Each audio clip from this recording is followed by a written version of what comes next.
想他们是说，因为我需要邀他们一起下来。那阿嬷说7月8号她不在，那我说没有关系，我先来看过。李嘉芬特地南下屏东拜访9年来卖房免费供餐，帮忙照顾单亲或隔代教养小朋友的爱心阿嬷林英美。在这之前，李嘉芬其实病了好久，参访行程可不停。还好，有江姐。看到乡亲们上前合照，李嘉芬强忍不适，一按下拍照快门，马上继续咳。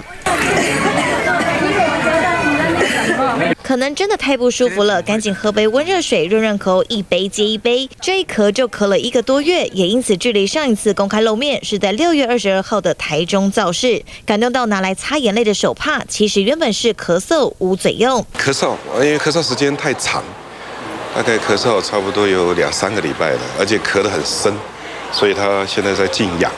大概对，一静养以后，它好一点点。韩国瑜透露，太太这次感冒真的咳太久，所以新竹造市场没出席，在家静养。因为从上个月初李嘉芬去探望92岁的阿嬷，就怕传染给老人家，特地戴口罩。